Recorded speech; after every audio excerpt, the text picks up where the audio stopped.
Singapore's homegrown interactive digital media companies. A simulated racing car allows them to test their racing skills. Or try out next-generation learning by interacting with physical and digital objects in real time. Also on display, the island's rich, multicultural heritage. And experience what the country has to offer and take winning pictures as Singapore hosts the Youth Olympic Games. Celebrations will continue with performances from some of Singapore's homegrown music artists like Atu and Tanya Chua.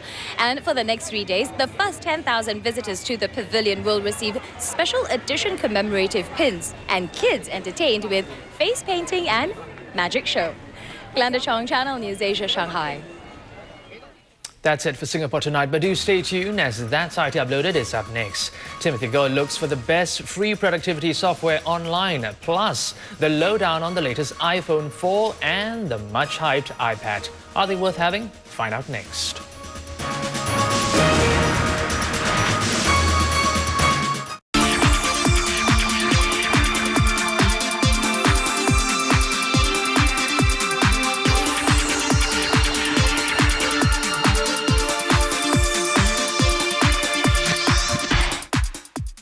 Gain City at Sun Plaza is now open. Samsung will give Android support to Gain City because Samsung believe that Gain City always deliver good service and good price to Singapore consumer. It's difficult for me to make choices because there's a lot of varieties. I read that all of their technicians are certified BCA and also they don't outsource to other companies. We have a wide range of latest products at unmatchable lowest prices for your selection. Hurry! Due to overwhelming response, this sale will be extended to all showrooms. This month in Style Man magazine, we talk to football superstar turned fashion model Hidetoshi Nakata. Look your best with this season's hottest get-ups and find the right pair of jeans for your body type. The latest watch report straight from Switzerland. Plus, we clue you in on the different types of suits and cuts.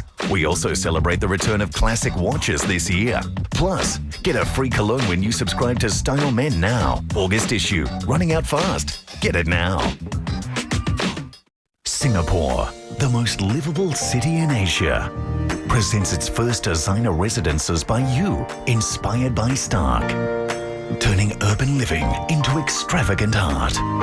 Heaton Holdings unveils the avant-garde I Live at Grange, a 16-story development set to turn heads.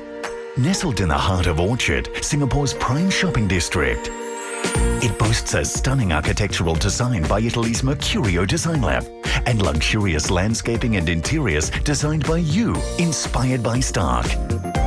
I Live at Grange promises a living experience like no other.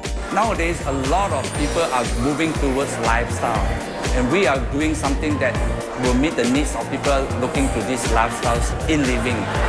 It's a little oasis in the middle of a bustling town, Singapore. The design is really exquisite.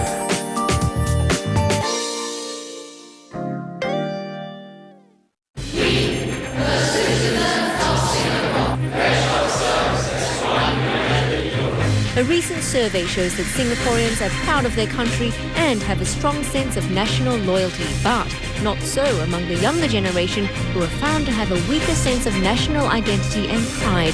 Is there a cause for concern, and what more can be done to strengthen their emotional bonds to the country? Talking Point, Sunday at 10:10 p.m. on Channel News Asia.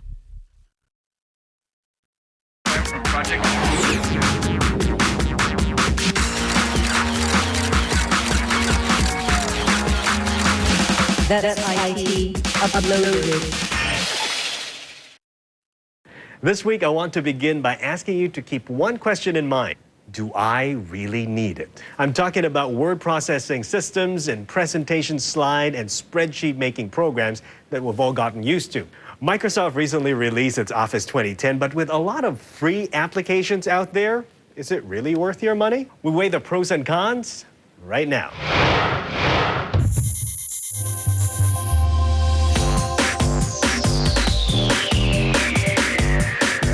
Microsoft Office 2010 is perhaps one of the best things that ever happened to this college student. Daniel So discovered OneNote, a component of Office that helps him get ahead in the classroom. It's designed to contain all of your notes in one place. So, it helps you organize it just the way that you want to organize it. Organizing is one thing, but Daniel says it is the time-saving features of OneNote that got him hooked on using Office. There's something that OneNote can do that you can never do with a physical notebook, and that is the ability to search through them. And that is how OneNote makes it really powerful for a student. Time-saving is exactly what Microsoft wants you to get out of the 2010 version of Office. And with productivity being the buzzword for a recovering economy, Microsoft thinks everything you need to be productive can be found in its product. The three which I like the most. First is the email management inside Outlook. What we've done from Outlook in Outlook 2010 is essentially we have moved away from individual email management to managing conversations. You may have seen it in your company or your enterprise.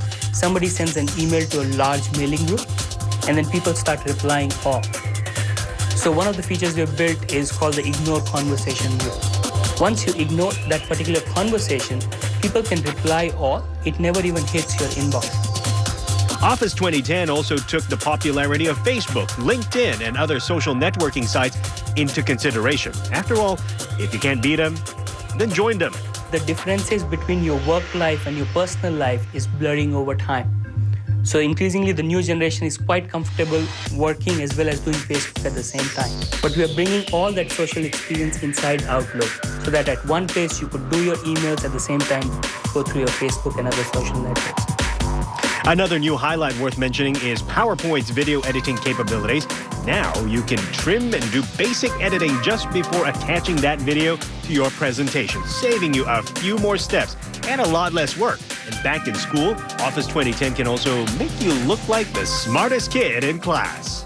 Let's say you're in a maths lesson and then the professor goes like, writes a formula, and then she's trying to think of the answer, but because you were typing with her, and the moment you hit the space bar, the answer comes out, and you can go like, I know the answer, and stuff like that. So it's a bit of some cheats. Those of you still using its predecessor, the Office 2007, are probably still happy about what you have, so why upgrade? The 2010 version only has some slight improvements that many of us can still live without. And then there are the freebies, applications that perform similar functions as what the Office can do. We tested some of them for you, and here's the lowdown. It is no secret Microsoft has dominated the productivity suite market, but if you are a little more adventurous, you will find a little free things in life that can make it a little sweeter. The most famous Office alternative would be OpenOffice by Oracle. It offers tools for word processing, spreadsheets, presentations, graphics, databases, and a whole lot more. The layout and offering is very similar to the de facto standard that Microsoft Office offers. If you are used to working on Office's available templates, then you will miss this in OpenOffice. Customer support is also virtually non-existent. One big drawback from using anything but Microsoft Office is the compatibility issue. Documents created by other productivity suite will most likely not be able to open using Microsoft Office. But even if it can be opened, the result may be less than favorable. But that said, did we tell you that OpenOffice is free? We are still going to say this to you again. It is free. And it doesn't cost a single cent to try it.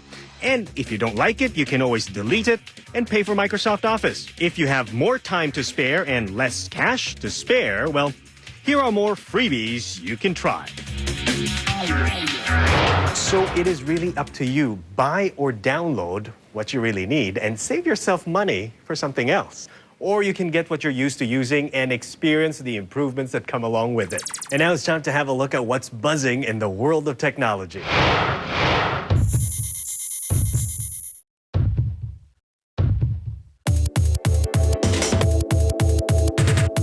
The iPhone 4 hit the Asian market last week, and already it is fast becoming a bestseller thanks to fans who are hooked on anything Apple. But why are they clamoring for one, even when the device has a known flaw? Is it the hype, or is the iPhone really the best product from Apple to date? We'll let you decide. The new look is a head-turner with the front and back made with chemically strengthened glass. The new Retina display also makes the screen the sharpest in the market. The new iPhone has a 5-megapixel camera with an LED flash. It is also capable of shooting HD videos, which you can then edit on the spot with the iMovie app and then share instantly on YouTube or Facebook. Though Apple is not the first to provide video calling functions, the iPhone 4 makes it simple with FaceTime, as long as you have Wi-Fi. But would you buy the iPhone when you know there's been no real solution to its death grip problem? I tried in vain to kill the signal, but after countless attempts with 3 Singapore service providers, the iPhone signal remained strong. So I wonder, was the death grip problem really overhyped, just like everything that has to do with the iPhone? Perhaps. But then again, does it really matter when most iPhone users use their devices for everything else other than making phone calls? And really, who would hold a phone this way anyway? And what about the iPad? Did it live up to all the hype? In Singapore, the gadget was sold out within a day. The iPad is a great device to have when you are on the go and need company. The apps we downloaded are all fun and useful to have. The iPad is instant entertainment, instantly on, and gets you online in no time. Wi-Fi only or the 3G? I suggest getting the 3G because Wi-Fi may not be readily available everywhere, which will render your iPad useless.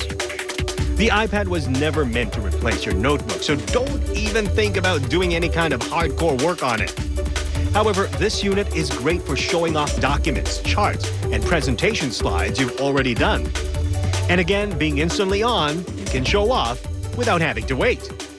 What I don't like is the inconvenience of putting in personal videos. To put in your personal movies, you would have to go through the entire iTunes route and add the file manually into a library.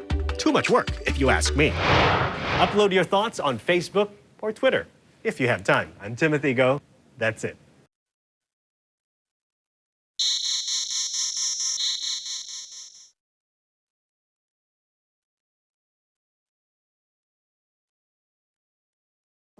This National Day, join Channel News Asia as we mark Singapore's 45th birthday with a series of special programs.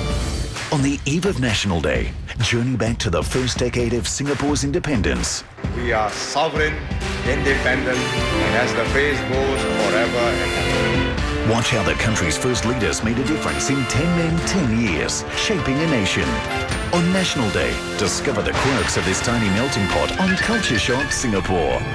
Then view Singapore's Margaret Drive and the Pearl Bank Apartments in a whole new light in the award-winning Sin City, Singapore. A tragedy that shocked the nation, but also rallied together ordinary Singaporeans. Find out how the cable car accident changed the country in Spirit of Singapore. And what truly makes Singapore Singaporean? Discover a group of people who undertake projects that root them to this country on Singapore Heartbeat. Celebrate Singapore's 45th National Day on Channel News Asia.